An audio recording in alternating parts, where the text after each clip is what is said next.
जरूरी है। कुछ लोग यहाँ पे देखता हूँ मैं, उनका दूर दूर तक जोश और जुनून से कोई लेना देना नहीं होता। हेलो, मतलब उनका जोश और जुनून कहाँ दिखाई देता है पता है जी?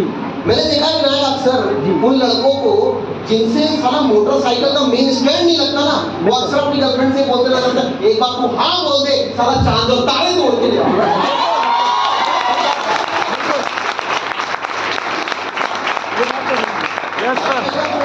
जोर से फूंक मारने दौड़ना जाए, लेकिन बात में देखो होना चाहिए, जो शुरू होना चाहिए।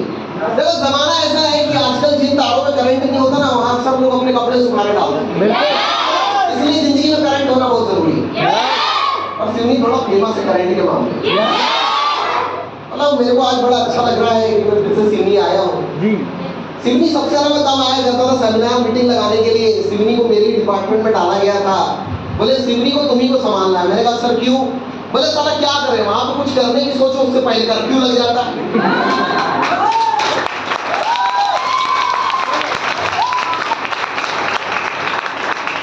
देखो बड़ा पुराना रिश्ता है सिवनी से मेरा।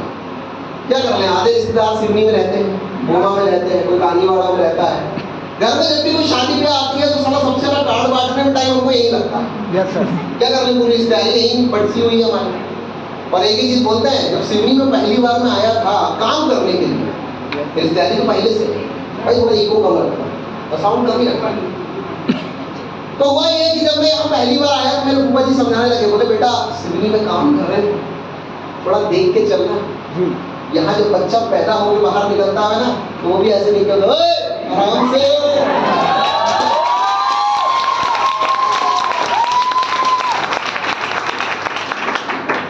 तीखे लोग बसते हैं यहाँ पर। मैं देखता हूँ यार मिर्ची जब तक तीखी ना हो खाने में मजा कहाँ से आएगा, है या नहीं? एक बार एक लड़की से सिवनी में एक लड़के ने कहा, तुझमें रब दिखता है यार मैं क्या करूं। लड़की भी बोलती है फटाफट जो भी चढ़ावा चढ़ाना चढ़ाओ, माथा टेको और आगे बढ़ो, बाकी लोग भी लाइन में लगे हुए।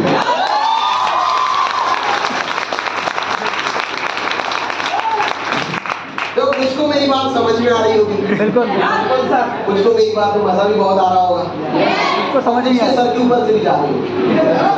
क्या दिक्कत ये है ना, पानी में बैठी हुई भैंस और मोबाइल चलाता हुआ आदमी किसी भी नई चीज पे ध्यान बड़ी मुश्किल से देता है, है कि नहीं? तो थोड़ा ध्यान दो यार। मतलब आज के दिन हो सकता है कि आप कुछ बेहतर लेके जाओ, ये आपके क्लास का लेक्चर नहीं है जहाँ बोर होते हैं। मैं भी जब पहली बार इस तरह की इवेंट में गया तो मैं भी सोचा कि शायद वो लेक्चर में ले आएगा मुझे। और जब मैं अंदर एंटर हुआ और जब धीरे धीरे मैंने वहाँ लोगों को सुनना चालू किया कि जो देखो तालियां बजा रहा है, गाने बज रहे हैं, साउंड है, मजबूत है। हम तो ये सुने थे कि सारा स्कूल में तो keep silence, pin break silence, pin भी गिरे तो आवाज आना चाहिए। यहाँ तो सारा एक्साइटमेंट, वो जोश और जुनून और वो एक्साइटमेंट और वो लोग जो एक के बाद गा रहे थे और एक के बाद एक दिए जा रहे थे। मेरे को वो माहौल बड़ा अच्छा लगने लग गया, थोड़ी देर बाद बड़ा कंफर्ट होने लग गया। और मेरे मन में भी सपना है यार एक दिन तो ऐसा आएगा साला कि अपन भी स्टेज में जाके बोलेंगे और लोग अपने लिए भी तालियां बजाएंगे।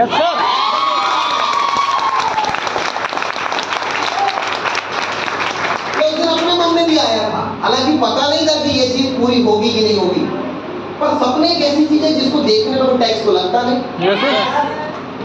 एक बंदा था, वो एक लड़की बड़ा पसंद करता था और बड़ा परेशान रहता था, वो लड़की उसको भाव देती नहीं।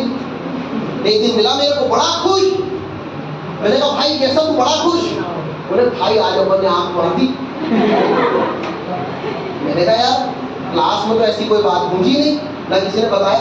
बोले हाँ यार जब मैं आंख मारा था ना, मैं मौका देके आंख मारा था। मैंने कौन सा मौका मिला? बोले जैसे ही लाइट बंद हुई अपन ने आंख मारी।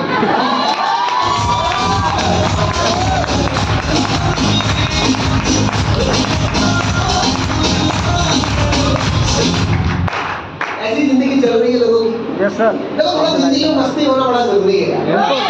वो कहते हैं ना जिसकी मस्ती जिंदा है उसकी हस्ती जिंदा है, नहीं तो वो शख्स जबरदस्ती जिंदा है।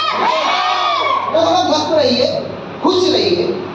ये खुशी, ये जुनून, ये बड़ी गजब की चीज है। मुझे ये नहीं पता कि अमीर लोग खुश रहते कि नहीं रहते, लेकिन मुझे ये जरूर पता है कि जो इंसान खुश रहता है वो आज नहीं तो कल अमीर जरूर बनता है।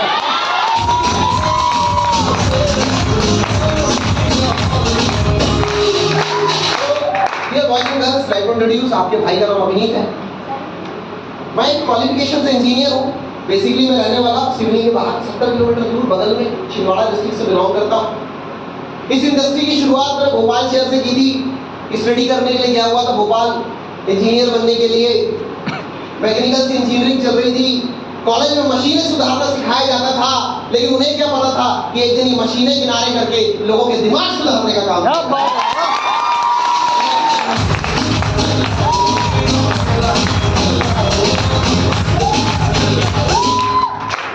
आप में से कितने लोग हैं जो पहली बार मुझसे मिल रहे हैं?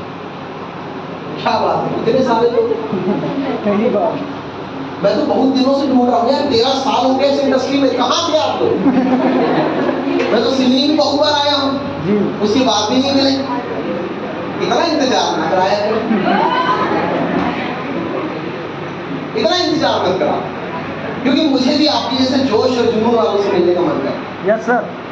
क्या कर ले, वो कहते ना चुंबक ही चुंबक को खींचता है, तो वैसे ही जुनूनी लोग को खींचते हैं। मुझे लगता है ये बीच में 2-4 साल का गैप लगा, वो लगा ही इसलिए था क्योंकि कुछ जुनूनी लोग आना बंद हो गए थे, और आज आपके ऐसे जुनूनी लोग यहाँ बैठे हुए, इसलिए मैं यहाँ पे प्रोग्राम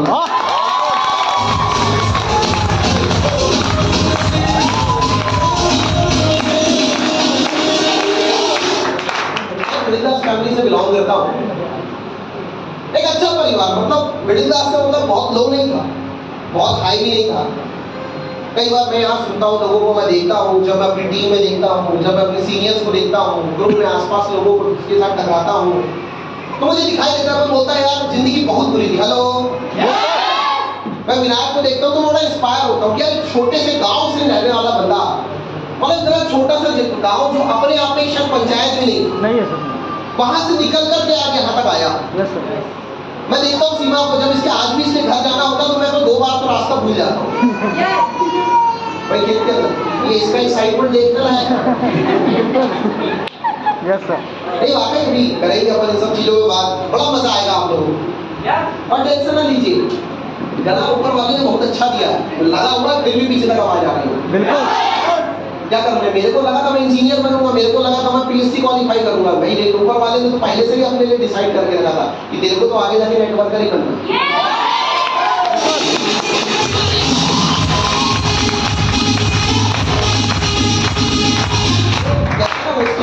पत्ता नहीं हिलता, वाकई में नहीं।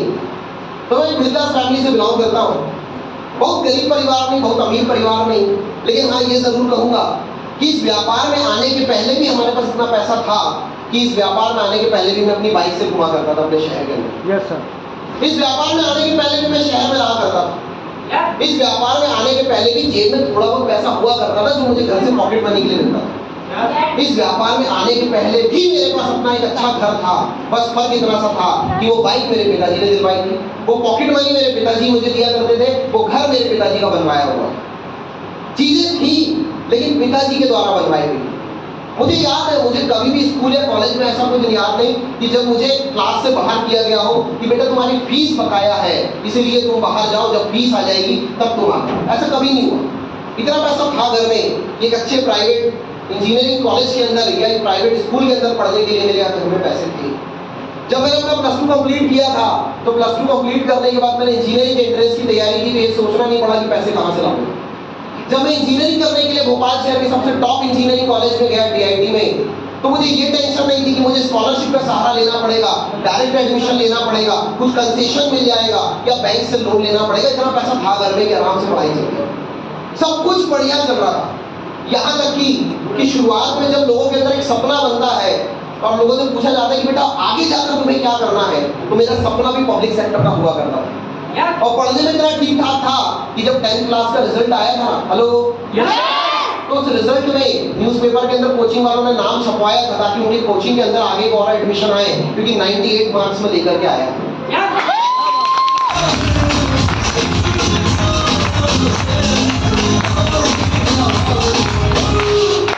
+2 का एग्जाम दिया तब भी मैथमेटिक्स में 90 नंबर ले गया, तब भी न्यूज़पेपर में अपना नाम। जब एंट्रेंस का एग्जाम दिया तब भी एक अच्छी रैंकिंग थी, उस रैंकिंग के बेस पे जबलपुर के अंदर जब मैं इंजीनियरिंग कॉलेज में काउंसलिंग के लिए गया था, वहां से मुझे कॉलेज अलॉट हुआ था। Hello, yes sir. जिंदगी बढ़िया चल रही थी, पर पता नहीं क्यों मन में एक नया विचार आ गया वो कहते हैं ना विचार बनाए जिंदगी। आपकी जिंदगी बदलने के लिए बड़े बड़े पोथी शास्त्र नहीं पढ़ने पड़ते। कई बार मन में एक छोटा सा विचार आ जाता है ना, वो जिंदगी बदल देता है। जब मैं कॉलेज कर रहा था, जब मेरी पढ़ाई चल रही थी, जब घर से पॉकेट मनी हर महीने का मुझे समय पे आ जाया करता था, जब कॉलेज की फीस समय पे हो जाती थी, अचानक एक दिन मन में बात आ गई, यार उम्र बढ़ती जा रही है, कब तक पैसे मांगू वापस?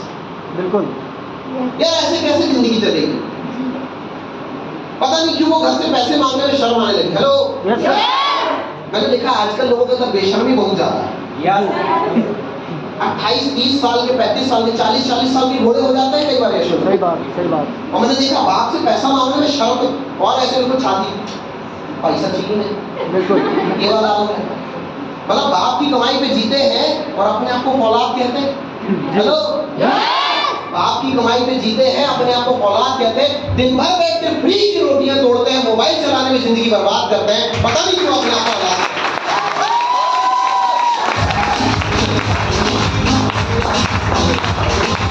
मैं वैसी औलाद नहीं बनना चाहता।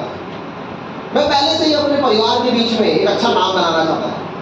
और होता था, कोचिंग के कोई फेवरेट स्टूडेंट्स में से हुआ करते थे, कॉलेज के स्कूल के फेवरेट स्टूडेंट्स में से हुआ करते थे, परिवार में भी लोग बड़ा पसंद करते थे, बच्चे पढ़ने में तेज होता है ना, घर में जब परिवार में कोई पढ़ने में तेज होता है तो अपने आप परिवार में सब लोग उसको अप्रिशिएट करने लग जाते हैं। लोग अपने आप उसको बोलते नहीं, ये बच्चा कुछ बेहतर करेगा। तो ऐसी मेरी जिंदगी चल रही थी। जब मैंने 10th का एग्जाम दिया तो उसके बाद मेरा पहली बार सपना बना था कि मुझे आगे जाकर पब्लिक सेक्टर में जाना है, और मेरा पब्लिक सेक्टर का सपना हुआ करता था।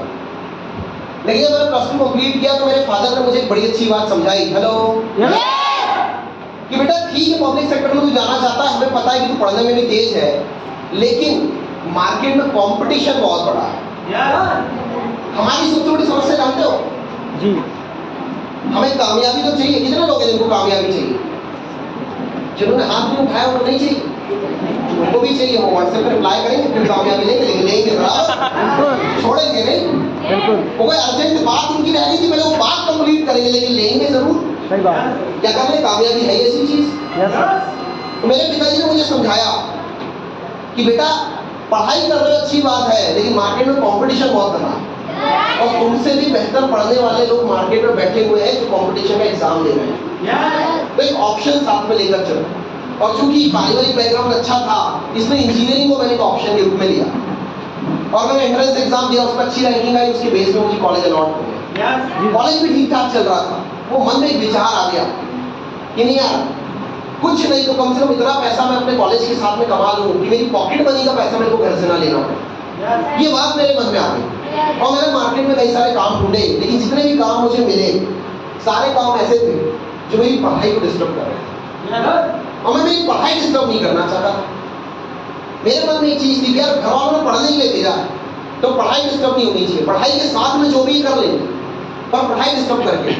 ये बात मन में बार बार आ रही थी। तो जितने भी काम सामने आए, जॉब्स कई सारे मिली, डीबीसीटी है, वहाँ पर काफ़ी सारे मॉल्स हैं, काफ़ी जगह सेल्स का काम मिल जाता है, अकाउंट्स का काम मिल जाता है, रिसेप्शन का काम मिल जाता है, काउंसलर का काम मिल जाता है, डाटा एंट्री का काम मिल जाता है, अच्छे खासे वहाँ पर भाई मैंने देखा कॉल सेंटर भी है, वहाँ पर भी जॉब मिल जाती है। लेकिन मैं ऐसी किसी भी जॉब में नहीं जाना चाहता था जो मेरी पढ़ाई को डिस्टर्ब कर रही, सारी मेरी पढ़ाई को डिस्टर्ब कर रही थी। तो एक तरफ मैं रास्ते की तलाश में था, लेकिन साथ में मैं ये भी सोच रहा था कि मेरी पढ़ाई डिस्टर्ब हो। हेलो, और जैसे जैसे जैसे जैसे समय बीतता गया, कुछ समय के बाद मेरे दोस्त ने, जिससे मेरी नई नई दोस्ती हुई थी, कोई खास पुरानी पहचान नहीं।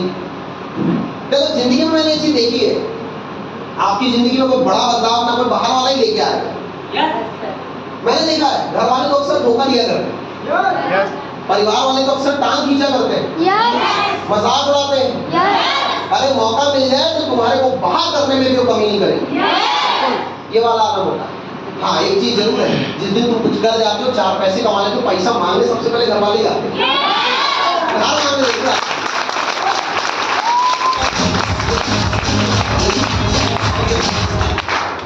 बन जाते हैं लाखों रिश्ते जब पैसा पास होता है, भूल जाता है अपना भी खास जब पैसा पास नहीं होता।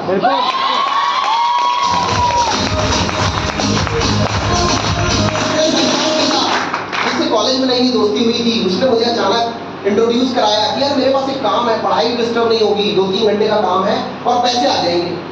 मैंने कहा ठीक है, ऐसा कोई काम है तो मुझे बता दे, मैं तो जानना चाह रहा था, मैं तो ढूंढ रहा था।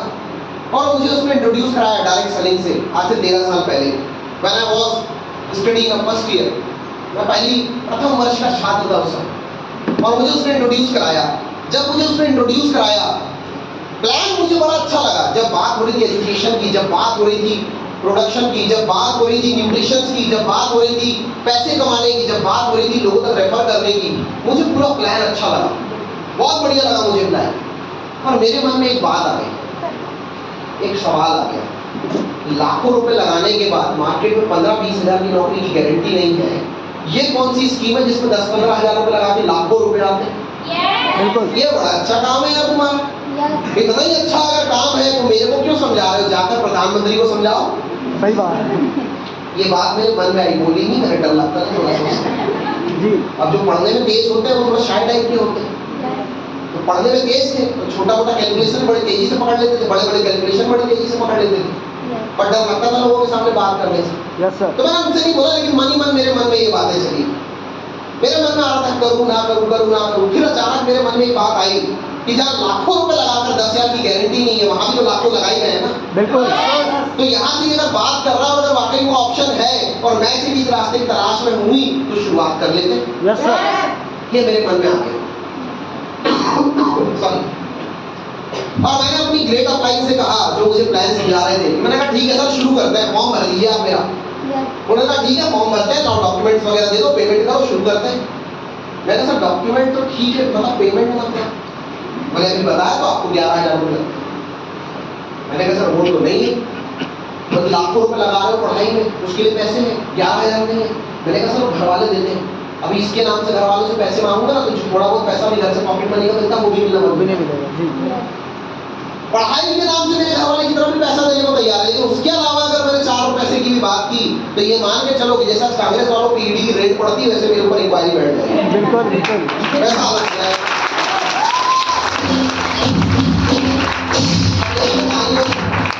उन्होंने कहा कि ठीक है, करना तो पड़ेगा। मैंने कहा सर अच्छा, कुछ वहीं से पैसे आ जाए, मैं काम करके देखूं, मेरी जो सैलरी बने वहीं से पैसे कट जाएं, या आप शुरुआत में डाल दो, कुछ दिन से ब्याज ले लेना। मैंने अपने तरीके से जितना तिकड़ा हो सकता, साउजी आदमी जितना तिकड़ा हो सकता था मैंने लगाया। लेकिन अप्लाई ने की बात बोली, देखो अभी दुनिया में ऐसी कोई टेक्नोलॉजी आई नहीं है कि जहाँ बिना बीजे सारा फसल निकल के आ जाए। ये बात तो सही है। जब कोई ऐसी टेक्नोलॉजी आ जाएगी तो हम आपको बता देंगे, बाकी तब तक तो आपको बीजना पड़ेगा, शुरुआत करनी पड़ेगी, कुछ पैसे डालने पड़ेंगे। मैंने कहा सर वो तो है नहीं, तो बोले ठीक है कोई दिक्कत नहीं, वो दरवाजा आप जा सकते हैं। क्या भारी बेइज्जती है यार। ये होता है, देखो यार, बिना पैसे के सिर्फ अपना परिवार ही है जो खराब पूछता है। इसलिए किसी ने बोला है कि पैसा कमा ले बेटा, जमाना औकात पूछता है।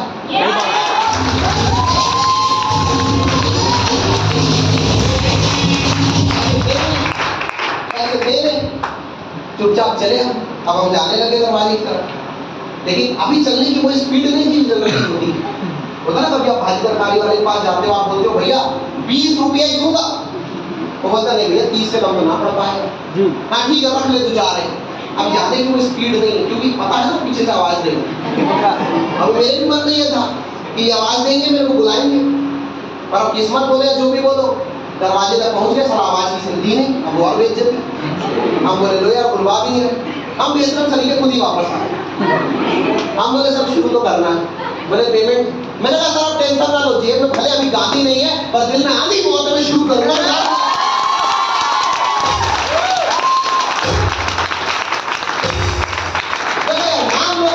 ठान लो तो ठीक, बिल्कुल हम ठान लिए कि कर लेंगे शुरू। और हमको तो पहले से पता था घर वाले पढ़ाई के नाम से कितना भी पैसा ले लेंगे। एक जुगाड़ अपने पास पहले से था, ये बात पता थी हमको। तो अपन ने फोन लगाया घर में, और फोन लगा के पापा जी से कहा, मैंने पापा मुझे कुछ कंप्यूटर कोर्स करना है, कुछ इंग्लिश की तैयारी करनी है, अभी वो सेमेस्टर एग्जाम आने वाले हैं, तो एग्जाम का फॉर्म भी भरना है, कॉलेज की कुछ फीस बकाया वो भी देनी है, मेस का कुछ पैसा बचा हुआ, किसी में 500, किसी में 1000, किसी में 2000 बढ़ा के बताकर मैंने अपना 12-14 हजार का जुगाड़ कर लिया। Yes sir. और हो गया यार। अब यहाँ कुछ लोग बैठे हुए बोलो, हाँ मतलब कुल मिला के घर में झूठ बोलना है। सुनी वाले भाई बहुत होशियार, ऐसा बात पकड़ते हैं तुरंत, ऐसा है ये लोग। हाँ मैं कुल मिला झूठ बोलना सिखा रहे हैं, झूठ बोले थे, बोला था झूठ, जाके मेरे बाप से पूछ लो, साल भर तक नहीं पता था कि मैं नेटवर्किंग करता हूँ। झूठ बोला था, लेकिन यकीन मानो वो गणेश चौक में चौराहे में खड़े होकर सिगरेट फूकने के लिए छुट्टी नहीं बोला। Yes sir. यकीन मानो डल सागर के बाहर में बैठ करके जो घर से फोन आता ना कि बेटा कहाँ हो, बस अभी ग्रुप स्टडी कर रहे हैं, वो पेड़ के नीचे बैठ के कौन सी स्टडी चलती है पता है मेरे को, उसके लिए झूठ नहीं बोला। सही बात है। झूठ बोला था, गांजा पीने के लिए झूठ नहीं बोला था, सूटा लगाने झूठ नहीं बोला था, दोस्ती यारी में मारा पीटी करने के लिए झूठ नहीं बोला था, गर्लफ्रेंड के साथ घूमने के लिए झूठ नहीं बोला था, बॉयफ्रेंड को सोना बस आ रही हूं थोड़ा सा वेट कर लो, उसके लिए झूठ नहीं बोला था।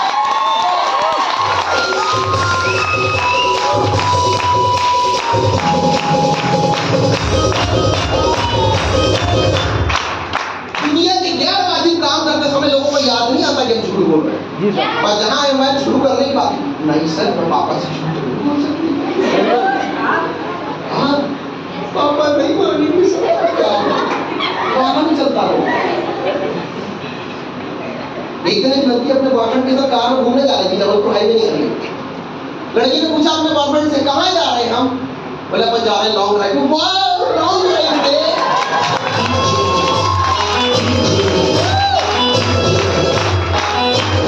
तुमने बताया नहीं मेरे को। बोले पगली मैं कहाँ से बताता, मेरे को भी अभी पता चला, ब्रेक फेल हो गया।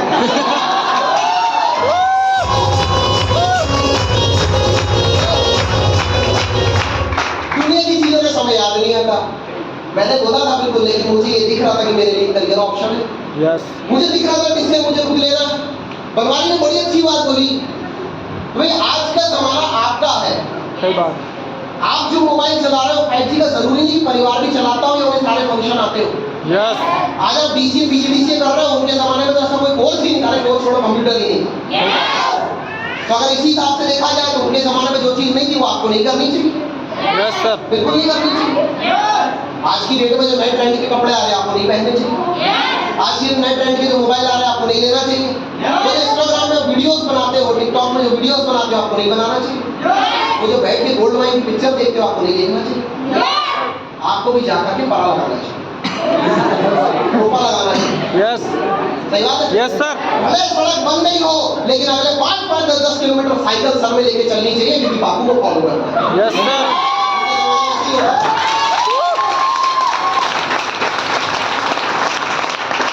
ऐसा वो समय कुछ और था, आज का समय कुछ और है, ये बात आपको समझना पड़ेगा।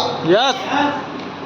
भाई 1940 में प्लास्टिक नया नया आया, लोग मना करते थे। आज की डेट में बिना प्लास्टिक के चल नहीं रहा, बैन कर रहे हैं, उसके बाद भी लोग इस्तेमाल कर रहे हैं। सही बात।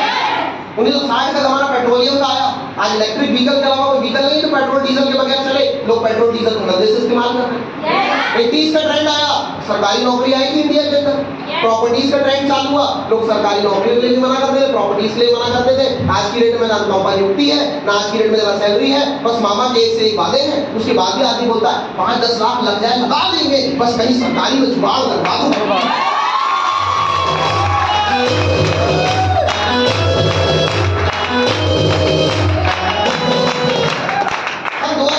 इंडस्ट्री आई थी इंडिया में, लोग मना करते थे। आज की डेट में तो कोई भिखारी को मुश्किल ही मिलेगा जिसके पास मोबाइल ना। सही बात है।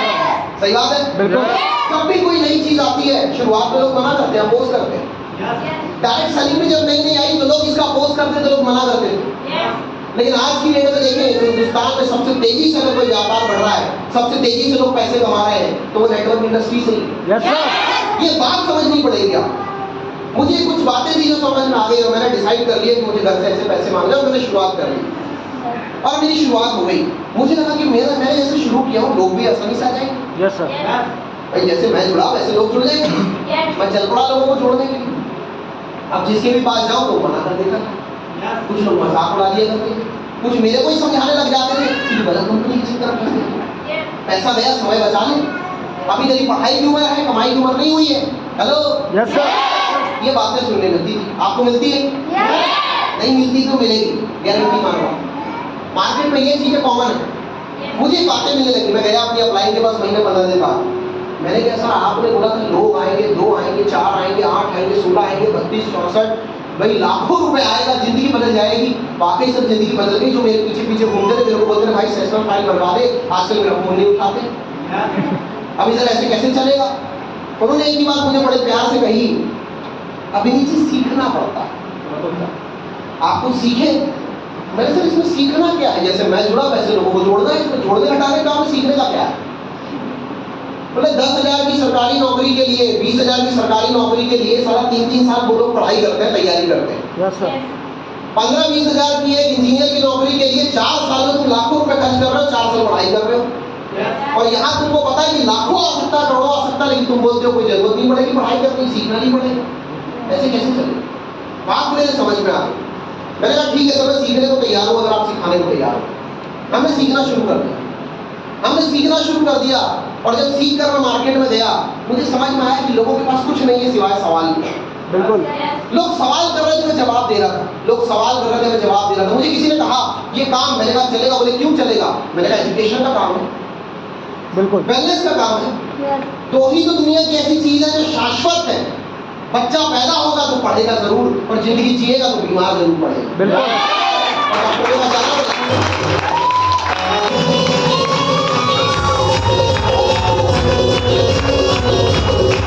और हिंदुस्तान सिर्फ दुनिया की सबसे बड़ा आबादी वाला देश नहीं है, ये दुनिया का सबसे बड़ा बेरोजगार वाला देश है। तो लोगों को रोजगार की जरूरत पड़ेगी। और कोई भी सरकार, चाहे वो किसी भी देश की हो, अपने देश के ज्यादा से ज्यादा 2% लोगों को सरकारी नौकरी दे सकती है। इंडिया में ऑलरेडी आंकड़ा 2.6% जा चुका है। इंडिया में ये व्यापार चलेगा। लोगों को रोजगार के लिए व्यापार करना पड़ेगा, लोगों को वेलनेस के लिए सिर्फ हमें आना पड़ेगा, लोगों को एजुकेशन के लिए आना पड़ेगा, इसलिए काम चलेगा। मैंने लोगों को समझाया, लोग आने लगे। बिल्कुल यस सर लोगों ने कहा पैसा, मैंने कहा आएगा। कितने लोग कर रहे हैं, इनका भी आया। यस सर लोगों ने कहा संस्था, मैंने कहा बिल्कुल चलेगी। उन्होंने कहा ये नेटवर्किंग का काम कब शुरू हुआ, मैंने उन्हें बताया। उन्होंने कहा सरकार, मैंने कहा टेंशन लो, सरकार नियम बनाएगी, सरकार की नजर में सब कुछ है। उन्होंने कहा ठीक है यार, सब कुछ होगा होगा होगा बता रहे हो, अभी क्या है? मैंने कहा टेंशन ना लो, अभी एक ही चीज है जिसके दम पे दुनिया चल रही है। मुझे विश्वास है कि ये व्यापार चलेगा। क्या बात है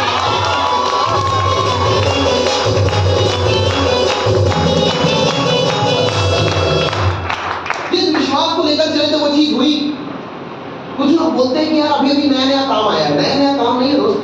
1886 में पहली संस्था आई थी वर्ल्ड लेवल में। 1929 में दूसरी संस्था आई थी। 1958 में उसने रजिस्ट्रेशन करवाया और पूरी दुनिया के अंदर डायरेक्ट सेलिंग का नाम कर दिया। 1995 में इंडिया के अंदर ये व्यापार आ गया था। यस सर लेकिन 20 साल बाद सरकार जागी और 2016 में उसने इसके लिए कानून बनाए। बिल्कुल 9 सितंबर 2016 को भारत सरकार इसकी गाइडलाइन लेकर आई और 28 दिसंबर 2021 को बिल पारित कर दिया गया, नियमावली बना दी गई और कह दिया गया सरकार की तरफ से कि जिस तरह से डॉक्टरी एक प्रोफेशन है, जिस तरह से इंजीनियरिंग एक प्रोफेशन है, किसानी एक व्यापार है, वैसे ही डायरेक्ट सेलिंग भी एक व्यापार है।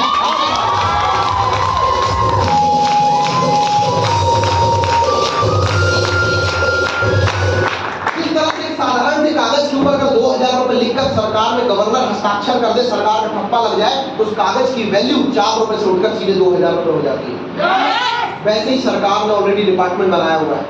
सरकार ने ऑलरेडी डिपार्टमेंट के अंदर ऑफिसर अपॉइंट किए हुए। सरकार ने खुद इसके लिए गाइडलाइन बनाई है, नियमावली बनाई है, उन्होंने खुद कहा ये व्यापार है।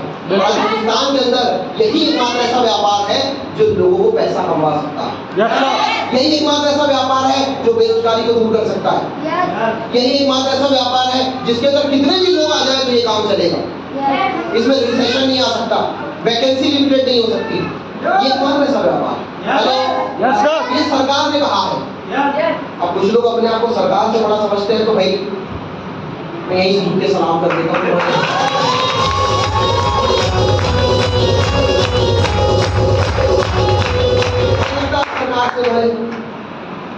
तो आपको आगे बढ़ना पड़ेगा डियर बॉयज एंड गर्ल्स। मैंने लोगों को बताया, लोगों ने सवाल किए, मैंने जवाब दिया। कुछ लोग आए, कुछ लोगों ने मना कर दिया। मैं ये नहीं कहूंगा कि सारे लोग आएंगे, लेकिन कुछ लोग जरूर आएंगे। पिछले 13 सालों से मैं इस व्यापार को कर रहा हूँ। 13 सालों में कई सारे लोगों ने मना किया, कई सारे लोगों ने हाँ कहा। जिन्होंने हाँ कहा वो यहाँ फ्रंट रो में बैठे हैं। किसी ने स्कूटी खरीद ली, किसी ने बाइक खरीद ली, किसी ने फॉरेन का टूर अचीव कर लिया। और जिसने ना कहा, आज भी वो मार्केट में किसी न किसी का फॉर्म भर रहा है और सरकार में जाकर के आंदोलन कर रहा है, यही बोल रहा है कि मेरा सिलेक्शन हो गया था, सारा तुम्हारे व्यापार घोटाले के चक्कर में घर में।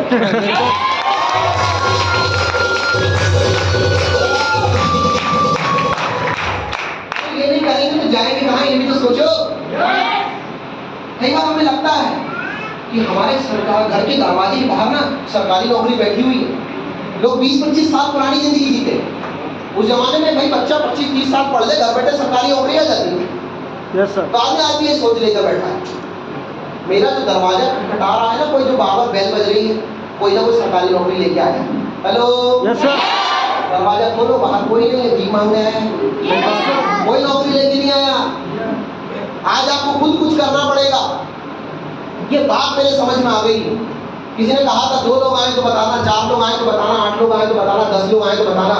आज 2, 4, 8, 10, 20, 25, 50 नहीं, पूरे हिंदुस्तान के अंदर 30,000 लोगों से की टीम बनाकर आपसे बात।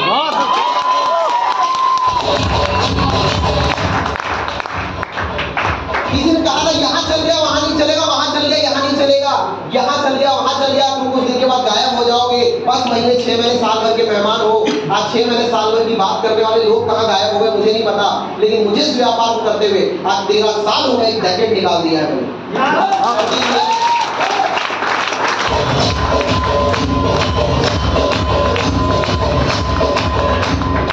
जो लोग यह करते रहे यहाँ नहीं चलेगा वहां नहीं चलेगा, आज की डेट में हिंदुस्तान के 7 स्टेट में काम चलता है।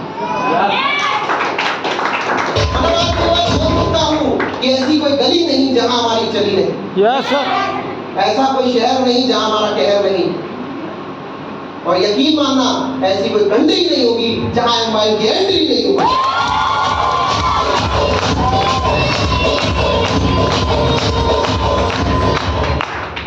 लोग बोलते थे यार कि अगर तुमने काम किया तो क्या कमाया, तुमने क्या हासिल हो गया।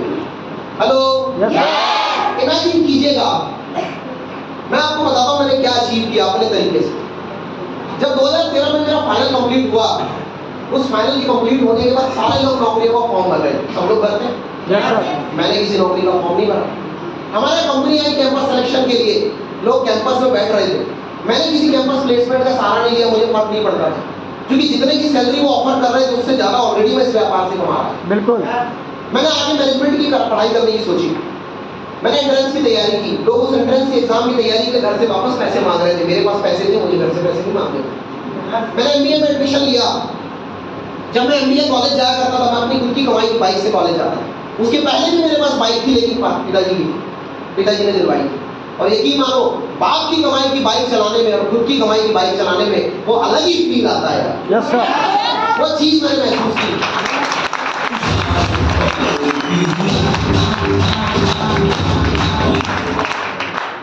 मैंने 1 साल एमबीए किया, फिर ड्रॉप कर दिया। मेरे आसपास लोग मेरा मजाक उड़ा रहे हैं। हेलो, पता है यार तू पागल हो गया है। मैंने कहा मुझे आज पता चल रहा है, मेरे को तो 6 साल हो गए पागल हुए। 6 साल हो गया तो मेरे को नेटवर्किंग करते। उन्होंने कहा भाई पढ़ाई वढ़ाई कंप्लीट कर ले, 1 साल जैसे तैसे हो ही गए, 1 साल और हो जाएगा, फिर मास्टर डिग्री मिल जाएगी, तेरे को बड़ी नौकरी मिल जाएगी। मैंने कहा भाई साहब मुझे भी पता, ज़्यादा से कॉलेज का प्रोफेसर बन जाऊंगा। कॉलेज का प्रोफेसर जितनी सैलरी ले रहा है ना पीएचडी करके, उतना पैसा ऑलरेडी मैं नेटवर्क मार्केटिंग से कमाता हूँ। यस सर, ऑलरेडी मैं उतना पैसा कमाता था। मैंने एमबीए ड्रॉप किया 2015 में। 2016 1 साल के अंदर इसी व्यापार से, जिसमें लोग मजाक उड़ाया करते थे कि बड़ी बड़ी बातें करते हो, लाखों रुपए की बातें करते हो, वैसे तो तुम लिफ्ट लेकर जाते हो, ऑटो से जाते हो, तुम्हारे पास कोई कार भी नहीं है। इस व्यापार के जरिए 10.5 लाख की कोटी को स्पोर्ट लेकर जाता है।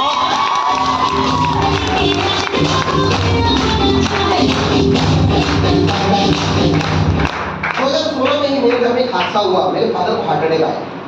यकीन मानिए, मैंने कभी ये सोच के पैसे नहीं कमाए थे, ये सोच के मैंने काम नहीं किया था कि मेरे घर में कभी कोई हादसा आएगा तो उस दिन के लिए भी मेरे पास पैसे होंगे, मुझे किसी से मांगने नहीं पड़ेगा। हेलो, हादसा किसी से बताकर नहीं आता।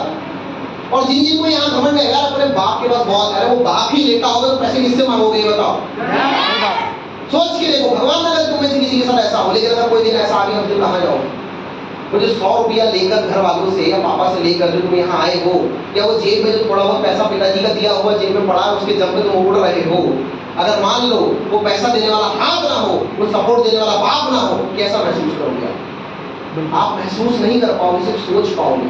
इसलिए मुझे वो फीलिंग आ रही है जब मेरे पिता बिस्तर पर पड़े हुए और डॉक्टर ने मुझे बता दिया था कि हार्ट अटैक आया है। लेकिन उस दिन मुझे इस चीज की टेंशन नहीं थी कि इलाज कराने के लिए पैसे कहाँ से लाऊंगा, क्योंकि मैं उस दिन नेटवर्किंग करता। मुझे पता था मेरे पास पैसे हैं। मैंने प्राइमरी ट्रीटमेंट करवाया, मैंने आगे का ट्रीटमेंट कराया, नागपुर वगैरह लेकर गया। 3 दिन इलाज चला। 3 दिन के इलाज में मुझे लगता है लगभग 4 लाख रुपए के आसपास समय खर्चा हुआ होगा। मुझे 4 लाख रुपए से मांगने ही पड़े। जिस काम में मुझसे कहा जाता था ये घूमने भागने का काम है, तुम यहाँ घूमते रहते हो, तुम वहाँ घूमते रहते हो, उस दिन वो घूमने भागने वाली बात मेरे काम आई। पहली बार नागपुर गया था, लेकिन ये नहीं सोचना पड़ा अस्पताल कहाँ ढूंढूंगा, डॉक्टर कहाँ ढूंढूंगा, बात कैसे करूंगा, क्योंकि ये सारी चीज आती। यस बिल्कुल। इस व्यापार में सिर्फ पैसा नहीं लिया था, नॉलेज दिया था, मेडिटेशन निकाल दिया। Yes sir. और मैंने जाके वहाँ इलाज कराया। और मुझे वहां से समझ में आ गया कि जाने अनजाने मैंने एक बहुत बढ़िया व्यापार शुरू कर लिया। Yes sir. और लग गया उसके बाद, और 2017 में मैं उस इनकम को क्रॉस कर गया जो एक व्यक्ति की पूरी जिंदगी में सोच होती है। एक मिडिल क्लास बैकग्राउंड का व्यक्ति, एक स्टूडेंट जिंदगी में एक ही सोच लेता है, यार जिस दिन 1 लाख रुपए कमाने लग जाऊंगा उस दिन जमीन से 4 फीट ऊपर चलूंगा। बिल्कुल। 2017 में मैं इस व्यापार से उस 1 लाख रुपए की इनकम को क्रॉस कर गया। वाह सर, क्या बात है।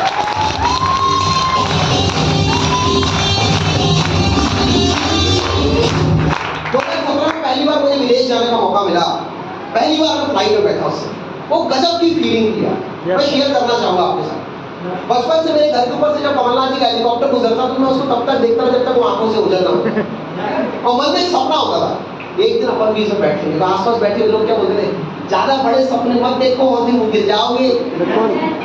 संतोषी सदा सुखी, जितनी चादर है उतने पैर पसारो। तुम साहू जी के लड़के, टाटा बिरला की औलाद नहीं। ये गाना तो सबको पड़ता है, तुम टाटा बिरला नहीं, अदानी नहीं, अदानी नहीं। तो ये बात मेरे को भी सुनने मिलती थी। वो जब पहली बार नागपुर से मैं फ्लाइट ले रहा था, मुंबई की मेरी फ्लाइट थी, मुझे याद है मैं एयरपोर्ट के अंदर एंटर हुआ। एंटर होने के बाद मुझे किसी ने टोका। उन्होंने मुझसे कहा, भाई लगेज लेके कहाँ घूम रहे हो? बोले लगेज ना मेरा लगेज है, मैं लेके घूमूंगा। बोले सर आप बोर्डिंग पास ले लीजिए, सीट नंबर ले लीजिए, जमा करवा दीजिए। तो मैंने जमा करवा दीजिए, मतलब फिर मिलेगा कैसे? बोले आप वहाँ पहुँचेंगे आपका लगेज मिल जाएगा। मैंने कहा ये बढ़िया सर्विस है। अपन तो उसके पहले ट्रेन में सफर करते थे। Yes sir. चाहे रिजर्वेशन हो नहीं हो जो भी हो, वहाँ ट्रेन के अंदर जाने के बाद तो 10 मिनट बहस होती थी, भैया थोड़ा बैग इधर खिसकाओ उधर खिसकाओ, मेरा बैग भी चलेगा। बिल्कुल। वो अलग होता था। मैं कहा ये बढ़िया सर्विस है, बैग लेके नहीं घूमना पड़ेगा। हमने लगेज जमा करवाया, बोर्डिंग पास लिया।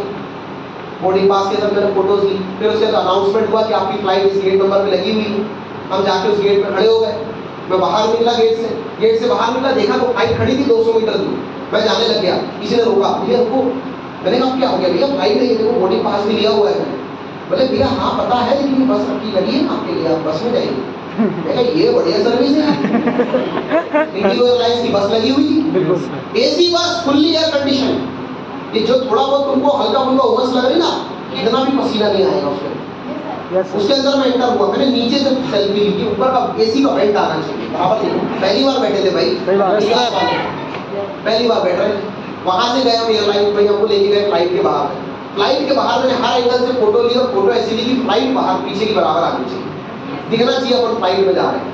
फिर उसके फ्लाइट में अंदर चले हम। अब अपन पहली बार चढ़े तो उस समय विंडो सीट तो अपना आइडिया था नहीं हमने। हम बोले यार विंडो साइड बैठने का मजा आ रहा है। तो मैंने वहाँ पे जो बैठा हुआ तो सुना सर एक्सक्यूज मी फोटो लेंगे, वो समझ गया पहली बार है। उसने बोला ठीक ठीक आओ आप फोटो ले लो। फिर गया मैं बढ़िया विंडो सीट के साथ अपने फोटो ली। दोस्तों को चलाने की काम आता है। Yes sir. बहुत लोग बोले थे ये नहीं चलने वाला, ठीक है, बोले थे लोग, बोले तू ये सब सर के ऊपर से जाता है। मैं क्या साला आज एरोप्लेन में बैठ के बताऊंगा वाकई पर सर के ऊपर से जाता है। बिल्कुल। वो चीज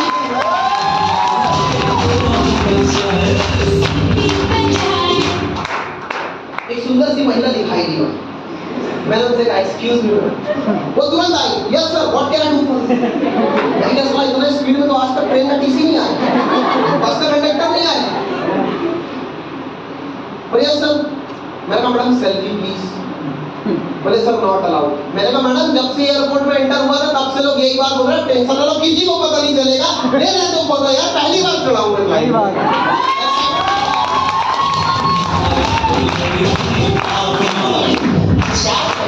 और यकीन मानो बहुत सारे सुलभ कॉम्प्लेक्स गए अपन, लेकिन वो फ्लाइट के अंदर चढ़कर वो हवा में जो ये करने का मजा है वो वो फीलिंग अलग होती है। Yes sir. Feel in the air, वो वाला अलग मजा है। लेकिन उसके लिए शुरू करना पड़ता है।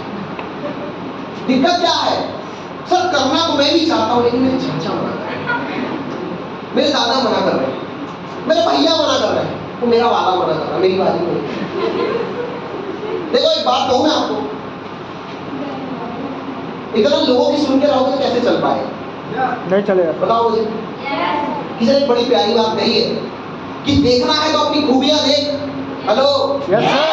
खामियां निकालने के लोग है ना, अरे रखना है कदम तो आगे रख, पीछे खींचने के लोग है ना, है ना। Yes sir. अरे बनना है तो बच्चा बन के रहे, समझदार बनाने के लिए लोग है ना। बिल्कुल। तू अपने अंदर जुनून की चिंगारी भड़का, जलने के लिए लोग है ना। Yes sir. अरे सपने देखने तो ऊंचा देख, नीचा दिखाने के लिए लोग हैं ना। Yes sir. अरे भरोसा रखना है तो खुद पे रख, शक करने के लिए लोग है ना? अरे तू अपने अंदर झांक कर दे, आईना दिखाने के लिए लोग है ना? तू अपनी एक अलग पहचान बना, भीड़ में चलने के लिए लोग है ना? अरे तू कुछ करके दिखा इस दुनिया को, तालियां बजाने के लिए लोग।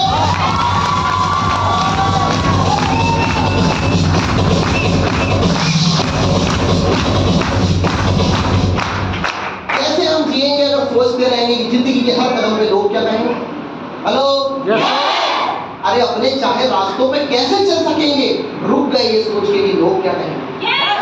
पूरी जिंदगी निकाल देते हैं लोग, ये क्या कहेगा, वो क्या कहेगा, ये क्या कहेगा, चार लोग क्या कहेंगे। जब मरने की उम्र आ जाती है, जब व्यक्ति मैयत में लेटा होता है, तो व्यक्ति बड़े प्यार से ले जाते हुए बोलता है राम नाम सत्य। बिल्कुल। वहां ले जाकर बगल में जब वो जल रहा होता है, तो बगल में खड़े होकर के आपस में बातें चल रही होती है, गॉसिप चल रही होती है, अच्छा आदमी था यार, मर गया। इतना ही बोलते हैं लोग। और अगर इससे भी ज्यादा जानना है तो हिंदुस्तान है, यहाँ के लोगों की बातें गिरगिट से कम नहीं होती। जब मैंने शुरुआत की तो लोगों ने कहा काम नहीं चलेगा, लोग नहीं आएंगे, तू बर्बाद हो जाएगा, तेरा पैसा डूब जाएगा, तेरे साथ ये हो जाएगा, तेरे साथ वो हो जाएगा, तू पढ़ाई कर, सिर्फ पढ़ाई पे फोकस कर, तेरे घर वालों ने तुझे पढ़ने भेजा है, ये तेरी पढ़ाई की उम्र है, ये तेरी कमाई की उम्र नहीं है। हर तरह से बातें करते थे लोग। और आज मिलते हैं वही लोग जब मेरे पिताजी से तो क्या बोलते हैं पता है? हमको तो पहले से पता था लड़का तुम्हारा बड़ा टैलेंटेड है, कुछ ना कुछ तो बेहतर कर जाएगा। बिल्कुल।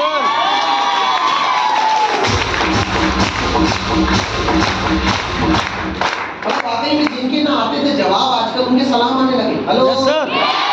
जिनके ना आते थे जवाब आजकल उनके सलाम आने लगे। अरे वक्त बदल दिया है इस इंडस्ट्री ने, इसलिए हमने देखा है हमारे नीम के पेड़ में भी आम आने लगे।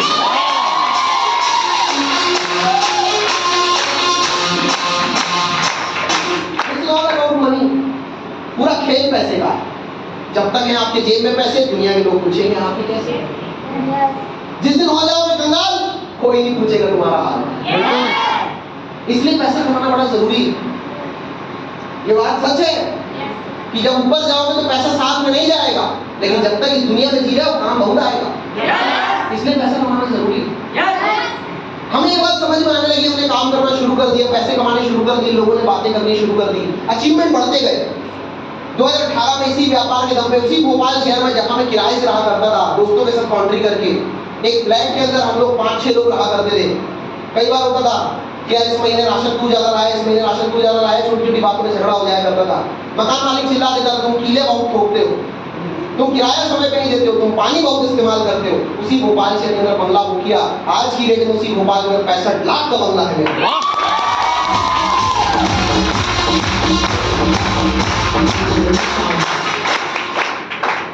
अभी दीपक बड़ी अच्छी बात हुई, वो कुछ तुम्हें वो शरारत वाली बात हुई। अंदाज निराले होते हैं, बातों में शरारत होती है, आंखों से पता चल जाता है जिस दिल में मोहब्बत है। बिल्कुल।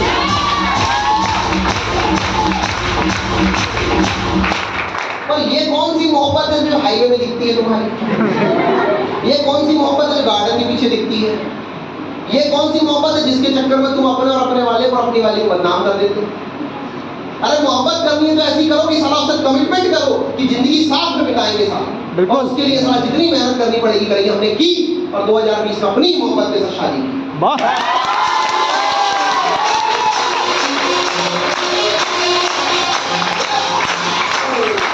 तुमको क्या लगता है प्यार से तुमने किया है?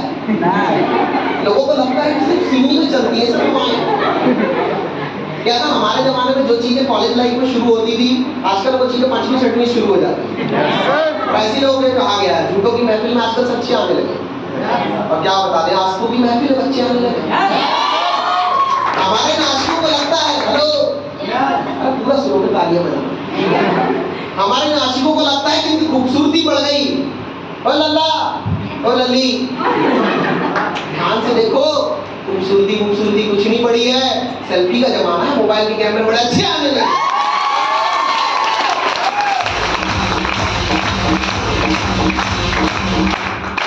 2020 का वो जो टाइम था, लॉकडाउन जब लगा, कोविड जब आया, जब पूरी दुनिया की रफ्तार हो गई, दुनिया के हर व्यापार हो गए, हर काम हो गया, लोगों को नहीं समझ में आ रहा था कि अब क्या होगा।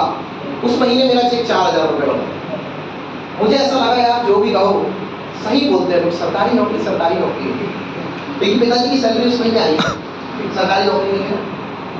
मैंने कहा यार जो भी हो सरकारी होगा। फिर मैंने समझ में आया कि नहीं यार ऐसा नहीं है, काम तो अपना बेस्ट है, करना कैसे वो समझना पड़ेगा। इस कोविड के दौरान हमने देखा, हमने जूम मीटिंग लेनी चालू की, वेबिनार्स लगाने चालू, ऑनलाइन के ऊपर आ गए हमने व्हाट्सएप कॉलिंग चालू की, हमने ऑनलाइन इन्वेस्टमेंट तरीके से समझ में आ गई ये बात कि 2016 में अंबानी साहब ने जियो अपने लिए ही लॉन्च किया और हमने उसका इस्तेमाल किया। अगले 3 महीनों के अंदर इस व्यापार से 2 लाख रुपए के आसपास इनकम आ गई थी मेरी।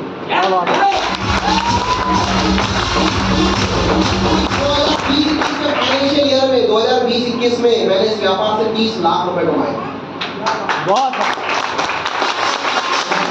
मैंने 21-22 का फाइनेंशियल ईयर इसी व्यापार से 35 लाख रुपए कमाए। और आज मुझे ये बात बोलते हुए बड़ी खुशी होती है कि मेरे पिताजी लास्ट ईयर रिटायर हुए, 39 साल सरकारी नौकरी की उन्होंने, लेकिन अपनी 39 साल की सरकारी नौकरी में जो उन्होंने नहीं कमाया वो पैसा मैंने पिछले 8 साल में कमाया, 1 करोड़ रुपए से। ये चीजें पाई मैंने, लेकिन क्यों? क्योंकि मैंने डिसीजन लिया। मैंने शुरुआत की थी, डिसीजन लेना बड़ा जरूरी है। मैंने देखा यहाँ पे कंपनी अच्छी है सर, काम अच्छा है सर, करना भी हम चाहते हैं, लेकिन थोड़ा सोच लें फिर बताते हैं। Yes sir. देखेंगे फिर बताएंगे, थोड़ा रुक जाते हैं हफ्ते 15 दिन, डिसीजन ही नहीं लेते। मैं भी थोड़ी देर मैंने विनायक से बात कर रहा था, रोशनी मैडम साहब ने ये इस बात से सहमत है, लोकल से सहमत है इस बात से। सिवनी के मार्केट में दम बहुत है। Yes sir. लोग बड़े जोशीले हैं, बड़े जुनूनी है, बहुत कुछ कर सकते हैं, लेकिन दिक्कत इनकी सिर्फ एक है कि इनको टाल मटोली की बड़ी आदत है। कल कर लेंगे, परसों कर लेंगे, और जहाँ कुछ ही नहीं समझ में आया, देखो अभी हमारा मूड नहीं होता है, तो आते ही हेलो आराम से क्या कर रहे हैं, वो है ये चीज।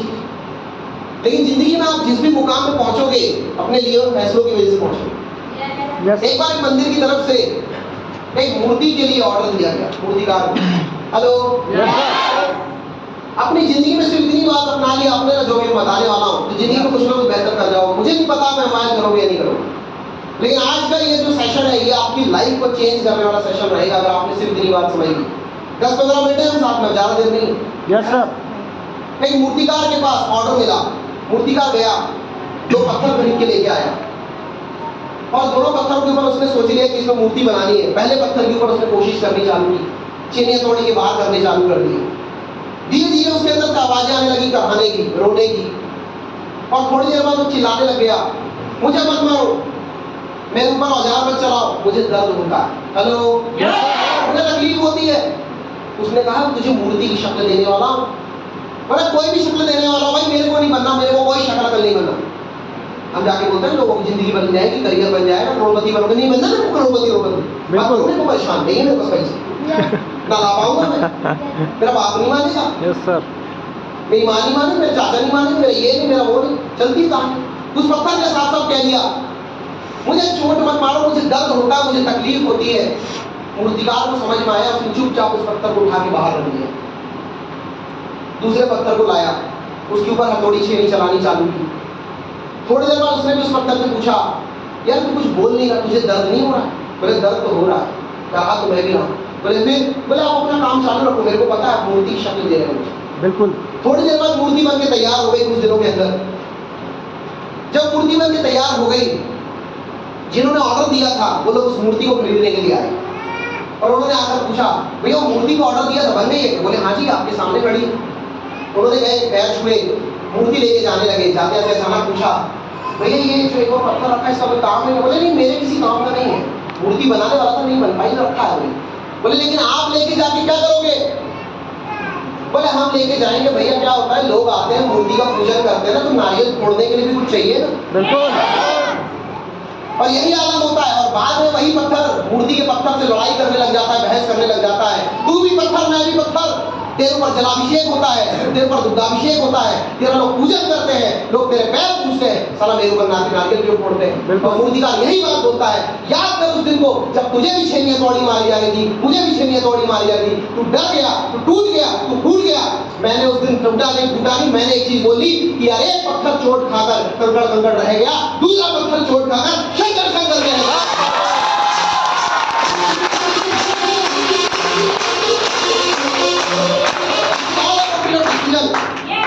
आप अपनी जिंदगी में कहां पहुंचोगे ये आपके निर्णय पर डिपेंड यस आपका आज का लिया हुआ फैसला कल आपको बेहतर जिंदगी दे सकता है।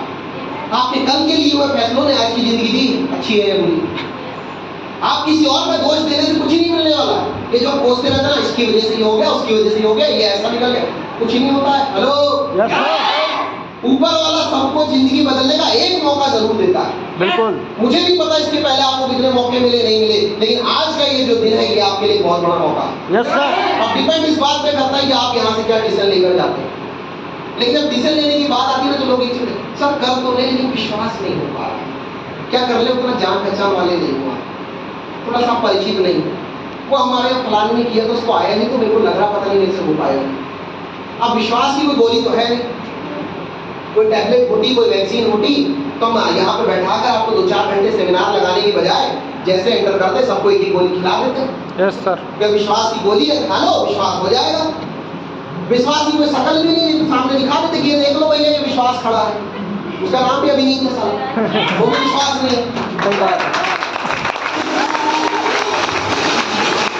लेकिन अगर आप विश्वास करना ही चाहते हो या विश्वास को देखना ही चाहते हो, तो दुनिया में कुछ लोग हैं जिन्होंने अपने आप को विश्वास की शक्ल दी, और वाकई विश्वास से काम होता है, ये बात गलत नहीं। बिल्कुल। 400 साल हिंदुस्तान में मुगलों ने राज किया। हेलो, यस सर, देखिए मैं किसी धर्म विशेष में टिप्पणियां नहीं करता, बुरा मत मानना अगर कोई धर्म विशेष का बैठा हुआ हो। पूरे हिंदुस्तान के अंदर हिंदू राजा खत्म हो चुके थे, मुगल साम्राज्य आ चुका था। इतिहास में जो लिखा है उसके हिसाब से बात कर रहा हूँ। यस सर, एक 15-16 साल का लड़का, उसके अंदर एक बात जाग गई कि हिंदुस्तान को हिंदू राजा होना चाहिए, और उसने पूर्ण स्वराज्य का सपना देख लिया, और उसे विश्वास था, और वो पूरे हिंदुस्तान के अंदर पूर्ण स्वराज लेके आया। उस विश्वास का नाम था छत्रपति शिवाजी महाराज।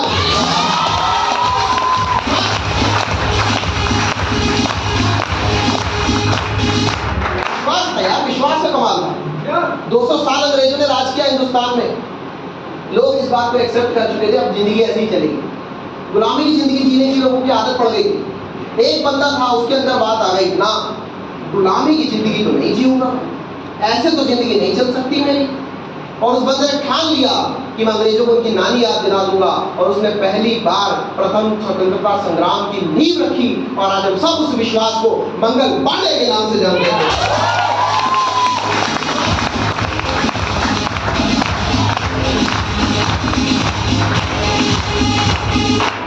क्या ना, गीता मैडम में कल्चर चल रहा है, सब ठीक है सर, लेकिन हम तो लड़की हैं, हम चूल्हा चौका के लिए पैदा हुई, हम रोटी और चोटी वाली, होता नहीं होता? यस सर, कई बार उनको कुछ समझाने जाओ तो भी बोल देते हम कर तो लेते, लेकिन हमारे परिवार वाले नहीं माने। घर वालों से भी आप घर वाले बोलते नहीं, वो तो लड़की पराया घर है, अभी उसको तो शादी करके भेजना है, जब शादी हो जाएगी तो वही उसका हस्बैंड बताएगा, तो वहाँ के हिसाब से चलेगी। शादी हुई नहीं है, लड़का मिला नहीं, अभी से ये बात चालू है। वो बोलते हैं वहाँ बात समझ में आती है, साथ तुम खुद बोलने लग जाते हो, नहीं समझ में आता। यस सर, एक महिला थी आज से 100 साल पहले, 150 साल पहले, उसके साथ भी कुछ यही सिचुएशन थी। बड़ी कम उम्र में शादी कर दी गई थी उसकी, बच्चा पैदा हुआ, 4 महीने नहीं जी पाया, 4 महीने खत्म हो गया। एक बच्चे के मरने का सबसे बड़ा गम उसकी माँ को होता है, बिल्कुल, क्योंकि 9 महीने पाला होता है उसने पेट में, 4 महीने नहीं जी पाया वो। पति था वो भी चला गया, अंग्रेजों को मौका मिल गया, अंग्रेजों ने उसके राज्य पे आक्रमण कर दिया, भगाने की सोच ली उसको, लेकिन एक अंग्रेज ने ही उसके बारे में आज ये पूरी दुनिया में लिखकर दे दिया कि खूब लड़ी मर्दानी वो तो झांसी वाली है। और विश्वास भी इसी को बोलते हैं ना कि बुद्धे ने हर बोलो के मुंह, हमने सुनी कहानी थी, खूब लड़ी मर्दानी वो तो।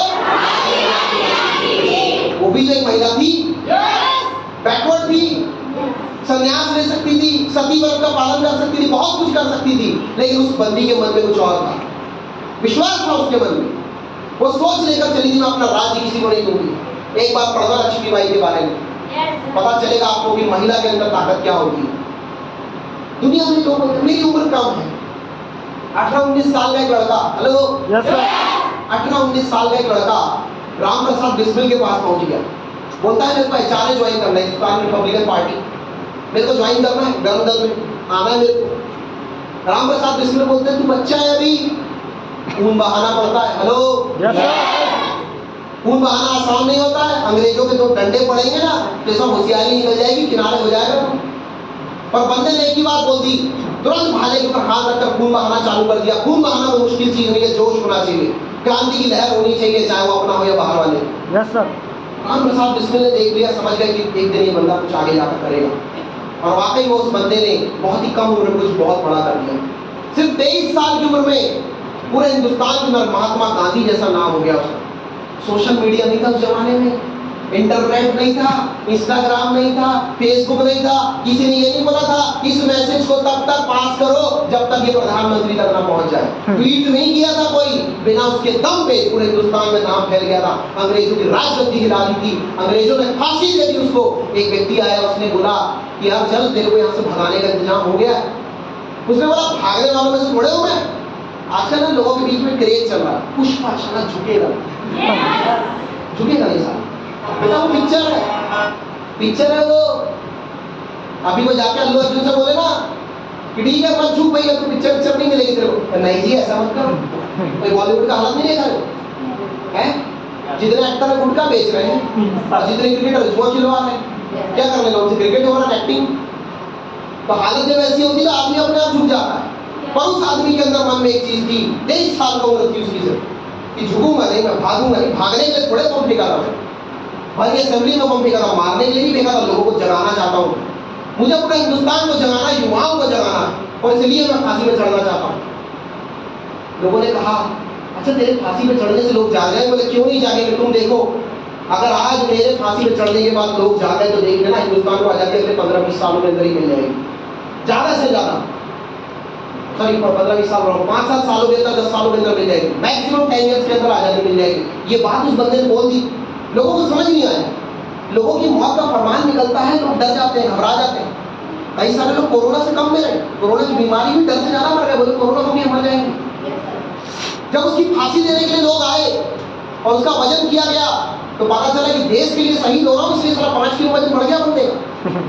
और उस बंदे को जब फांसी में चढ़ा गया, पूरे हिंदुस्तान के अंदर लहर जाग गई, और उस विश्वास को आज हम सब 23 साल की उम्र में शहीद होकर के शहीदी दिवस के नाम से, भगत सिंह के नाम से जानते हैं।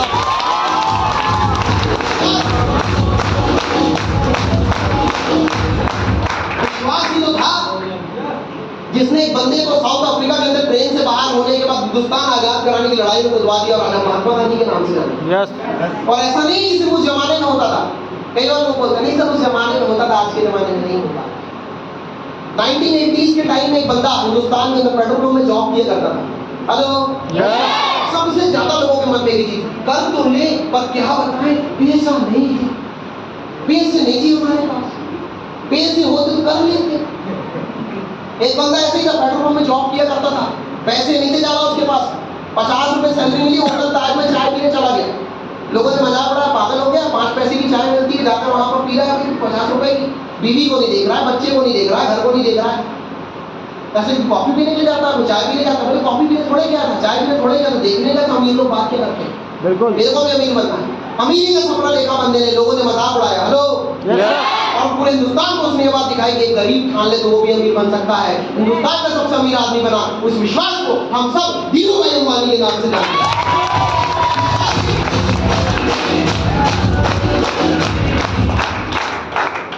हेलो, एक लड़की थी, एथलीट थी, गेम्स खेला करती थी, ज्यादा बड़े परिवार से नहीं थी, पैसा नहीं था उसके पास, ट्रेन से जा रही थी, छीना झपटी हो गई उसके साथ, तो डकैतों ने उठाकर ट्रेन से बाहर फेंक दिया, चलती ट्रेन से। रात का समय था, अंधेरे का टाइम। उस अंधेरे के जमाने में ही, उस रात के अंधेरे में उसके पैरों के ऊपर से ट्रेन गुजर गई, दोनों पैर कट गए उसके। रियल स्टोरी बता रहा हूँ आपको, रिसेंट की बात है, पिछले 5-10 सालों की।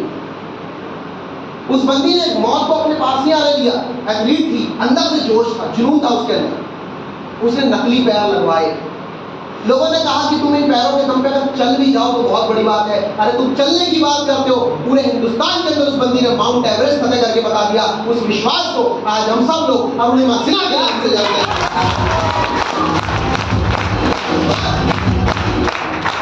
आज से 9 साल पहले एक बंदा बड़ा फेमस हुआ, आजकल पूरे वर्ल्ड में फेमस है, चाय वाला। देखो भैया, मैं किसी पार्टी विशेष को, अभी मैं यूपी में सेमिनार लगाने गया कुछ दिन पहले, मेरे को एक लड़के का मैसेज आया, बोले सर ये चोर है, इसकी बात मत किया करो। मैंने कहा देख भाई, मैं किसी पार्टी विशेष को सपोर्ट नहीं करता हूँ, मैं नोटा वाला हूँ, ना नोटा वाला, ठीक है। मैं सिर्फ एक बात कर रहा हूँ कि फैक्ट फाइल में देख पा रहा हूँ। कि जब 2014 के चुनाव थे तो एक बंदा आकर के खड़ा होकर प्रधानमंत्री के लिए पूरे हिंदुस्तान में उसका मजाक उड़ा, मेम्स बने, लोगों ने बातें की कि लोग चाय वाले प्रधानमंत्री बनेंगे। अरे वो चाय वाला प्रधानमंत्री बना, G20 के अध्यक्ष की पूरे दुनिया के अंदर हिंदुस्तान की छाप छोड़ दी। उस विश्वास को हम सारे के सारे लोग नरेंद्र दामोदर दास मोदी के नाम से विश्वास, पूरा खेल विश्वास का है।